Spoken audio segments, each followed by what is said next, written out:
नमस्कार, आदाब, सत श्री अकाल, जय भीम, जोहार। मेरा नाम है नवीन कुमार और इस वक्त मैं मौजूद हूँ एक बॉर्डर पर। जब हम बॉर्डर कहते हैं तो आपके दिमाग में आता होगा कश्मीर बॉर्डर। जब हम बॉर्डर कहते हैं तो आपके दिमाग में आता होगा पाकिस्तान का कोई बॉर्डर, बांग्लादेश का कोई बॉर्डर। लेकिन जिस बॉर्डर पर मैं मौजूद हूँ, उस बॉर्डर पर आने के लिए आपको इतनी बेड़ियां तोड़नी पड़ेंगी, इतने सीखचे तोड़ने पड़ेंगे, इतने रास्तों को लांघना पड़ेगा। मेरा दावा है कि इससे आसानी से आप भारत से बांग्लादेश में दाखिल हो सकते हैं। लेकिन गाजीपुर बॉर्डर पर आपका पहुंचना, सिंघू बॉर्डर पर आपका पहुंचना, टिकरी बॉर्डर पर आपका पहुंचना एक देश से दूसरे देश की सरहद में दाखिल होने की तरह है। तो आखिर ऐसा क्या हुआ है कि हमारा राष्ट्रवाद किसानों के खिलाफ चला गया है? आखिर ऐसा क्या हुआ है कि हमको अपने किसान देशद्रोही नजर आने लगे हैं, या हमको दिखाया जा रहा है? आखिर ऐसा क्या हो गया है कि इस देश की हुकूमत को किसानों की बोलियों से असहजता महसूस होने लगी है? समूची दुनिया से जिस तरह की आवाजें उठी हैं और जिस तरह की आवाजें उठी हैं इस देश के भीतर से, कोनों खित्तों से, गांवों जेवारों से, उन बोलियों को आखिर नजरअंदाज कर देने वाले वो कौन से लोग हैं जो लोकतंत्र के रास्ते से आकर पहुंचते हैं सत्ता के शिखर तक और फिर इस देश के लोगों को खारिज कर देने की हिमाकत करते हैं? हमारे साथ दो बड़े नामी जर्नलिस्ट हैं। एक को तो आप जानते होंगे, विश्वदीपक हैं, पहले भी आप आर्टिकल 19 पर मिल चुके हैं, और दूसरे हैं दिलीप खान। ये भी बड़े बदनाम जर्नलिस्ट हैं, बड़े क्रांतिकारी किस्म के विचार हैं, इसलिए समाज के खांचे में फिट नहीं बैठते हैं। मेरा सवाल विश्वदीपक आपसे ये है कि दो तरह का मीडिया इस समय है। एक वो है जिसको आप सोशल मीडिया कहते हैं, और दूसरे तरीके का मीडिया है जो फिल्म सिटी के स्टूडियो से चलता है और जिसको आप नेशनल मीडिया कहते हैं। लेकिन मेरा अपना ख्याल ये है कि मीडिया अब दो ही है, एक सोशल मीडिया है और एक एंटी सोशल मीडिया है। नहीं, इसको इस डेफिनेशन को मैं थोड़ा सा ऐसे कहना चाहूँगा कि मीडिया सिर्फ दो ही है। एक मीडिया वो है जो जनता के साथ है, यानी जनता का मीडिया, और एक मीडिया वो है जो जनता के खिलाफ है। ऑल्दो वो अपना जो फंक्शनिंग है उसकी वो जनता के नाम पे ही करता है। वो जनता के नाम पे ज़मीनें लेता है, जनता के नाम पे सरकार से टैक्स में छूट लेता है, जनता के नाम पे वो अपने स्टूडियोज़ खोलता है और जनता के नाम पे सवाल करता है। नेशन वांट्स टू नो बड़ी फेमस लाइन है। लेकिन ये डिवीज़न अब बहुत क्लियर है कि एक जनता का मीडिया है जो कि आर्टिकल 19 है, तमाम ऐसे बहुत सारे मीडिया है, और एक वो मीडिया है जो जनता के नाम पर जनता के विरुद्ध है। मैं इसमें अगर जोड़ूं कि मुझे याद आता, मैं पिछले साल कश्मीर में था 2019 में, और वहाँ पर भी लगभग सारे पत्रकार वहाँ गए हुए थे श्रीनगर में, और कोई भी लाल चौक के पार नहीं जा पा रहा था। कोई भी जो बाहर जा भी रहा था वो माइक आईडी लगा के नहीं जा रहा था। आज भी जो अपने आप नहीं, आप तो लाल चौक की बात कर रहे हैं, हमने तो सिंघू बॉर्डर और टिकरी बॉर्डर पर देखा है कि लोग आईडी लगा के मैं एग्जैक्टली वही बात कर रहा हूँ कि साल भर के दरमियान अगर आप धीरे धीरे देखेंगे तो ये चीज़ जो है, जो पहले कश्मीर में या जिसको कॉन्फ्लिक्ट जोन हम कहते थे, वहाँ पर पत्रकार अपनी आइडेंटिटी दिखाने से डरते थे, अब वो धीरे धीरे दिल्ली में पहुँच चुका है। वो पूरी जो आप थ्रेड देखेंगे, थ्रेड वो दिल्ली तक दिखेगा आपको। सिंघू बॉर्डर में, गाजीपुर बॉर्डर में वो लोग लेपल माइक से रिपोर्टिंग कर रहे हैं। ये खतरा क्यों है? किस चीज का डर है विश्वदीपक? राजदीप सरदेसाई जैसी शख्सियत को, उनको तो खाली पत्रकार कहना, उनको तो स्टार पत्रकार है, वो भी बिना माइक के जाते हैं आईटीओ पर, फिर वो पकड़े जाते हैं, और फिर इसके इतने के बाद भी उनको बर्दाश्त नहीं किया जा सकता। असल में ये डर नहीं है, ये गिल्ट है ना। इसको मैं ऐसे समझता हूँ कि डर नहीं है, ये अपराध का गिल्ट है। और ये वो अपराध है जो देश की मेन स्ट्रीम मीडिया पिछले 6 साल से 7 साल से लगातार कर रही है। ठीक है, एक बात। और दूसरी बात ये है कि एक चीज़ समझना होगा कि जिस नेशनलिज्म को आप जो अभी जिक्र कर रहे थे, दिलीप भी कर रहे थे, कि राष्ट्रवाद क्या है, ये बहुत दुर्भाग्य की बात है कि जो भारत में जिस राष्ट्रवाद को हमने देखा है अंग्रेज़ों के ज़माने में, यानी कि एक औपनिवेशिक ताकत से, एक इंपीरियलिस्ट फोर्स के अगेंस्ट जो राष्ट्रवाद खड़ा हुआ भारत में, वो राष्ट्रवाद क्या है? इसेंशियली अपने अंदर वो एक दुश्मन को खोजता है, अपने एक शत्रु को खोजता है। शत्रु नहीं है तो क्रिएट करना पड़ेगा। बिल्कुल, तो शत्रुता पर आधारित ये जो राष्ट्रवाद है, इसने पहले क्या किया? इसने पहले मुसलमानों को अपना शत्रु बनाया। धीरे धीरे वो सारी चीजें एक क्लाइमेक्स पे पहुंच करके डाउन स्लाइडिंग नीचे की जाने लगी। तो इनको एक नए शत्रु की जरूरत थी। वो किसान वो नया शत्रु बन चुका है इस सरकार के लिए, और इस नए शत्रुता के जो नैरेटिव है, इसको फैन करने में, इसको आगे बढ़ाने में इस मीडिया का योगदान है। लेकिन इसी प्रक्रिया में ये जो मेन स्ट्रीम मीडिया, ये अपनी विश्वसनीयता पूरी तरह से खो चुका है। और ये डर नहीं है, ये गिल्ट है। और गिल्ट क्योंकि आपकी जो फंक्शनिंग है वो कहाँ है। अगर आप एक सामाजिक संरचना में देखें, सोशल मीडिया क्या है, मीडिया एक सोशल प्रोडक्ट है, एक सामाजिक उत्पाद है। वो हवा में काम नहीं करता, वो शून्य में काम नहीं कर सकता। तो आप जिस समाज में आप काम कर रहे हैं, जहाँ पे आपको देखा जा रहा है, जहाँ से आपकी व्यूवरशिप आ रही है, जहाँ से आपकी टीआरपी आ रही है, जहाँ से आपको ऐड आ रहा है, वहाँ पे आपकी विश्वसनीयता लगातार खत्म हो चुकी है। तो उसी विश्वसनीयता पे आपकी खत्म हो चुकी है।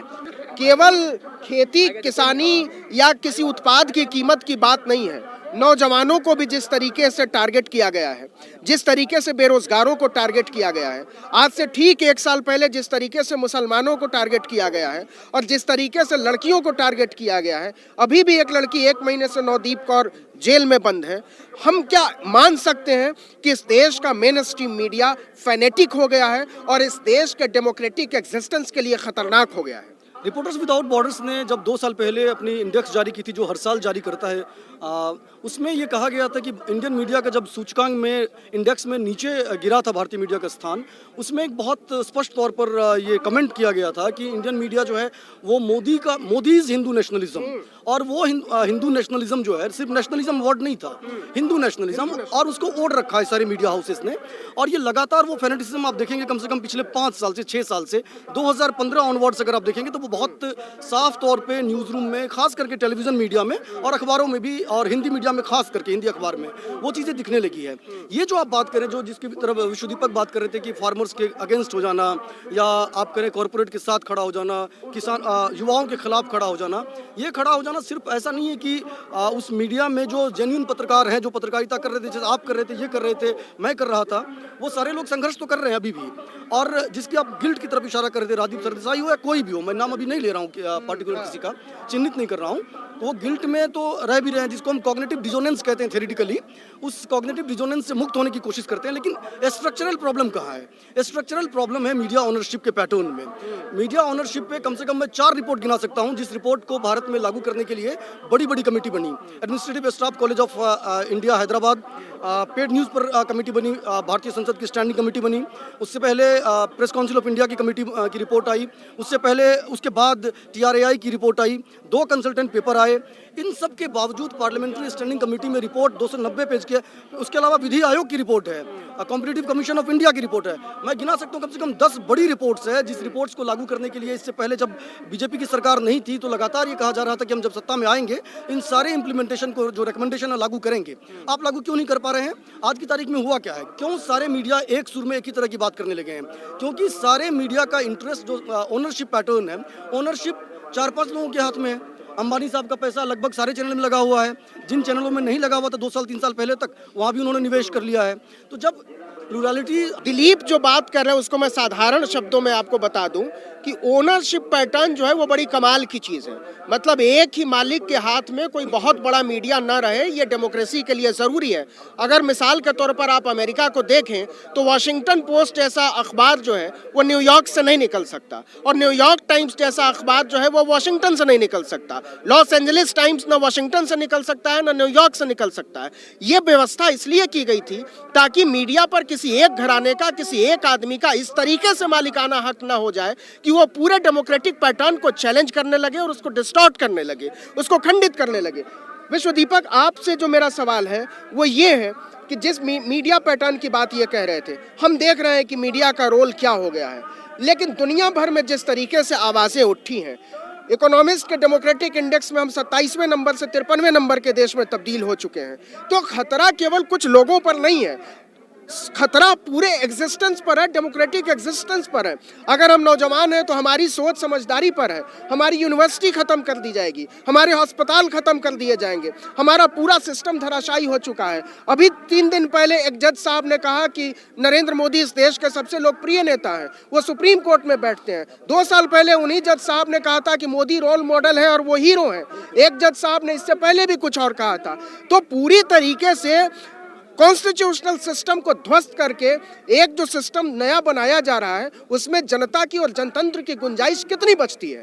देखिए, जनतंत्र की गुंजाइश और जनता की गुंजाइश, इसको अगर बिल्कुल एंड रिजल्ट देख के बात करें तो 0 है, ख़त्म है। क्यों? क्योंकि आप देखें इतिहास में ऐसा नमूना ऐसा सबक हमें सिर्फ जर्मनी में देखने को मिलता है, जहां हिटलर ने पूरे सिस्टम पे कब्जा किया था। तो ये जो पार्टी है, ये जो बीजेपी पार्टी है, मोदी की पार्टी है, ये जो नई सरकार आई है, ये सरकार एक एक करके संस्थाओं पे कब्जा करती जा रही है, जो उनके मन का नहीं है उसको ध्वस्त करती जा रही है और अपने नए तंत्र को ये खड़ा कर रही है। ठीक है, तो ये एक तरफा है, ये डिक्टेटोरियल टेंडेंसी इसी को कहते हैं, ये एक तरफा है, इसमें संवाद, डायलॉग, जनता, डेमोक्रेसी की कोई जरूरत नहीं है। एक और रिपोर्ट आई जितने आप रिपोर्ट्स की बात कर रहे थे नीचे गई है, बहुत मजेदार रिपोर्ट कल आई है कि लगातार 2 साल नरेंद्र मोदी ने भारत को टॉप पे पहुंचाया। किस मामले में टॉप पे पहुंचाया?